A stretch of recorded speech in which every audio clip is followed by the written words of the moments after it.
మొట్టమొదటిసారిగా Shanghai cooperation organization సమ్మిట్ను India host చేస్తుంది. అయితే ఈ సమ్మిట్ వర్చువల్గా జరిగింది. మొన్న జూన్ 4, 5 తారీఖుల్లో ఎస్సీఓ సమ్మిట్ జరిగింది. షాంఘై కోఆపరేషన్ ఆర్గనైజేషన్ అసలు ఎప్పుడు మొదలైంది? షాంఘై కోఆపరేషన్ ఆర్గనైజేషన్ మొదట్లో షాంఘై 5గా ఆవిర్భవించింది. China, Russia, Kazakhstan, Kyrgyzstan, Tajikistan ఈ 5 దేశాలతో ఎస్సీఓ స్టార్ట్ అయింది. అప్పుడు దాన్ని షాంఘై 5 అనేవాళ్ళు. ఆ తర్వాత ఉజ్బెకిస్తాన్ వచ్చి జాయిన్ అయిన తర్వాత దాని పేరు 2001 నుంచి షాంఘై కోఆపరేషన్ ఆర్గనైజేషన్గా మారింది. సో ఇప్పుడు మనం చూస్తున్న ఎస్సీఓ 2001లో మొదలైందనమాట. తర్వాత 2016లో ఇండియా, పాకిస్తాన్ ఎస్సీఓలో జాయిన్ అయ్యాయి. అక్కడి నుంచి మనం చూస్తే కనుక నిన్న ఎస్సీఓ జరిగిన సదస్సులో ఇరాన్ 9వ సభ్య దేశంగా ఎస్సీఓలో జాయిన్ అయింది. సో కొత్తగా సభ్యదేశంగా జాయిన్ అయిన దేశం ఇరాన్ అనమాట. వచ్చే సంవత్సరం బెలారస్ జాయిన్ అయ్యే అవకాశం ఉంది ఎస్సీఓలో.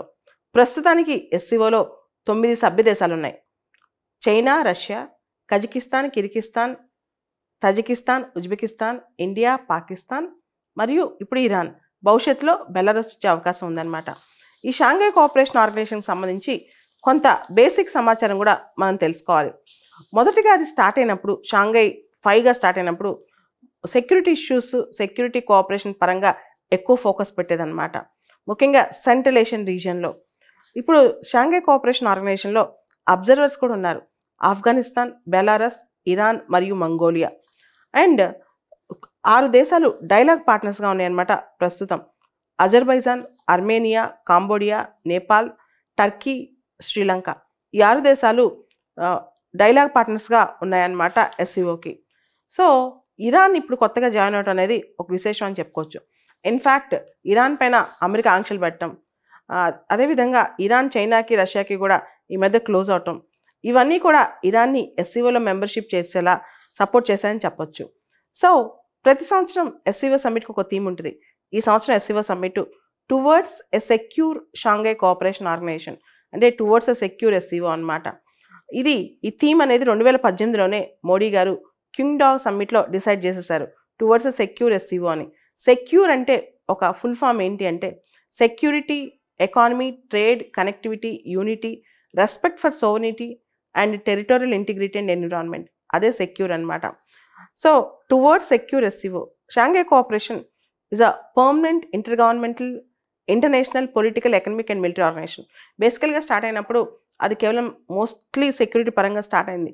తర్వాత ఇప్పుడు రాజకీయ పరంగా, వ్యూహాత్మకంగా, ఆర్థిక పరంగా ఒక మిలిటరీ ఆర్గనైజేషన్ లాగా కూడా ఇది పనిచేస్తుంది. ఎస్సీఓ సెక్రటేరియట్ బీజింగ్లో ఉంది. సో ఎస్సీఓకి సంబంధించి official languages Russian language, Chinese language అంటే మ్యాండరిన్ అనమాట. సో ఈ సంవత్సరం 2023 ఎజెండా ఏం పెట్టుకున్నారు? ఒకటి cross border terrorism. 2023 SCO summit మొదటి agenda to curb the cross border terrorism. రెండోది cooperation in deradicalization strategies. Radicalization స్ట్రాటజీస్కి వ్యతిరేకంగా వీళ్ళు కోఆపరేషన్ చేసుకుంటారు. తర్వాత ప్రమోషన్ ఆఫ్ మిల్లెట్స్. మీకు తెలుసు 2023 India international year of millets అని. సో ప్రమోషన్ ఆఫ్ మిల్లెట్స్ అనమాట. తర్వాత sustainable life style to address climate change. So climate change issues address చేయడంలో sustainable life style. Digital transformation. So అందరికి తెలుసు ఎరా ఇస్ డిజిటల్ ఎరా అని చెప్పి, డిజిటల్ ట్రాన్స్ఫర్మేషన్ సంబంధించి. సో ఇవన్నీ కూడా ఎజెండా ఫర్ ఎస్సీఓ 2023 అనమాట, షాంఘై కోఆపరేషన్ ఆర్గనైజేషన్ 2023. అయితే ఎస్సీఓ 2023లో జరిగిన హైలైట్స్ ఏంటో, సమ్మిట్లో జరిగిన హైలైట్స్ ఏంటో చూద్దాం. సో మొదటిగా మనం తెలియాల్సింది ఏంటంటే ఇండియా ఫస్ట్ టైం ఎస్సీఓకి ప్రెసిడెంట్ అయింది. లాస్ట్ ఇయర్ ఉజ్బెకిస్తాన్, ఇప్పుడు India. Next year Kazakhstan host చేయబోతుంది. ప్రస్తుతం India president, next year Kazakhstan అనమాట ఎస్సీఓ. సో రెండోది Iran joined as a new member, as a 9th member అనమాట. తర్వాత మోడీ గారు న్యూ పిల్లర్స్ ఆఫ్ కోఆపరేషన్, దాదాపు 5 పిల్లర్స్ని ప్రకటించారు. India have created 5 pillars of cooperation అనమాట ఇన్ ఎస్సీఓ. ఒకటి స్టార్టప్స్ అండ్ ఇన్నోవేషన్, రెండోది ట్రెడిషనల్ మెడిసిన్, మూడోది యూత్ ఎంపవర్మెంట్, నాలుగోది డిజిటల్ ఇంక్లూజన్, ఐదోది షేర్డ్ బుద్ధిస్ట్ హెరిటేజ్. ఈ 5ని 5 పిల్లర్స్గా మోడీ గారు ప్రొనౌన్స్ చేశారనమాట ఈ ఎస్సీఓ సమ్మిట్లో. ఎస్సీఓ 2023 సమ్మిట్లో ఇండియా హోస్ట్ చేస్తుంది కాబట్టి. తర్వాత ఈ సమ్మిట్లో న్యూఢిల్లీ డిక్లరేషన్ సైన్ చేశారు మెంబర్ కంట్రీస్. ముఖ్యంగా ఈ డిక్లరేషన్ అనేది to counter terrorist, separatist and extremist groups.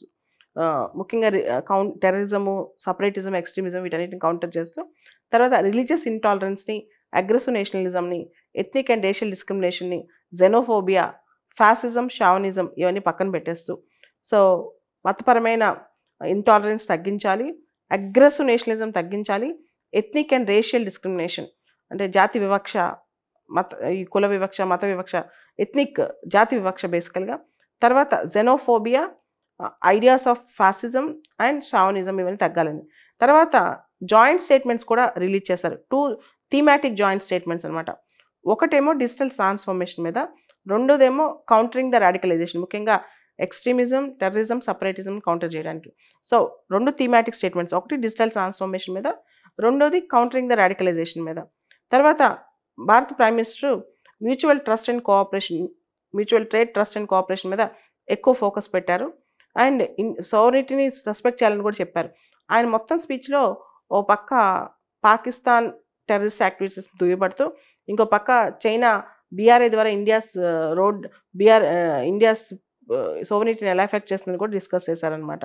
ఆ తర్వాత చైనీస్ ప్రీమియర్ కూడా అమెరికా యొక్క పోకళ్ళను కొంచెం దుయ్యబట్టారు. ముఖ్యంగా America new cold war start చేస్తుంది అది ఇది అని చెప్పి ఆయన మాట్లాడటం జరిగిందనమాట.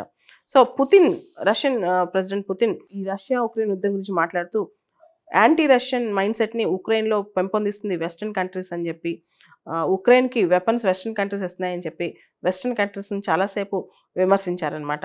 సో ఓవరాల్గా చూసుకుంటే ఈ ఎస్సీఓ సమ్మిట్లో మేజర్గా ఒక ఏకాభిప్రాయం చాలా వాటిలో కనిపించలేదు, ల్యాక్ ఆఫ్ కాన్సెన్సస్ కనిపించింది. ముఖ్యంగా ఇండియా ఒక జాయింట్ ఎకనామిక్ స్టేట్మెంట్ నుంచి పక్కనే ఉంది, అది సైన్ చేయలేదన్నమాట ఇండియా. ముఖ్యంగా ఎస్సీఓ ఎకనామిక్ డెవలప్మెంట్ స్ట్రాటజీ 2023లో చాలా పారాగ్రాఫ్స్కి ఇండియా నచ్చలేదన్నమాట. తర్వాత చైనా బెల్ట్ అండ్ రోడ్ ఇనిషియేటివ్ని ఇండియా దాన్ని కూడా యాక్సెప్ట్ చేయలేదు. తర్వాత రాడికలైజేషన్ కౌంటర్ చేయడానికి ఇండియా ట్రై చేయడానికి, కౌంటర్ టెర్రరిజం కోసం ఇండియా చాలా స్టేట్మెంట్సే ఈవెన్ మోడీ గారు కూడా చాలా చెప్పారనమాట. ఓవరాల్గా అయితే ఇండియా చైనా బీఆర్ఐ నుంచి బెల్ట్ అండ్ రోడ్ ఇనిషియేటివ్ విషయంలో దూరంగా ఉంది. బికాజ్ మీకు తెలుసు China's belt and road initiative POK, Pak occupied Kashmir, Gilgit Baltistan region నుంచి CPC China Pakistan economic corridor కడుతున్నారని. సో ఇండియా సార్వభౌమ అధికారం దెబ్బతింటుంది కాబట్టి ఇండియా చైనా బీఆర్ఐని సపోర్ట్ చేయలేదు. తర్వాత ఇండియా ఎకనామిక్ కోఆపరేషన్ అగ్రిమెంట్ని సపోర్ట్ చేయలేదు, because it has so much of Chinese ఇది ఉంటుంది కాబట్టి ఈ రెండింటిని ఇండియా దూరంగా పెట్టిందనమాట. ఓవరాల్గా అయితే మొత్తం మోడీ గారి స్పీచ్లో రెస్పెక్ట్ ఫర్ సోవరిటీ అనే మాట ఎక్కువగా చేశారు. అండ్ ఈ మొత్తం ఎస్సీఓ సమ్మిట్లో ఇంకొక ఇంపార్టెంట్ అంశం ఏంటంటే SCO members they have agreed to explore use of national currencies for payments with in the grouping. అంటే డాలర్ హెజమోనీని పక్కన పెట్టడానికి విత్ ఇన్ గ్రూప్ ఏదైనా పేమెంట్స్ ఉంటే కనుక నేషనల్ కరెన్సీస్ వాడుకునే దిశగా ప్రయత్నాలు చేద్దామని కూడా అనుకున్నారనమాట. ఓవరాల్గా ఇది ఎస్సీఓ సమ్మిట్లో ఉన్న బేసిక్ అవుట్కమ్.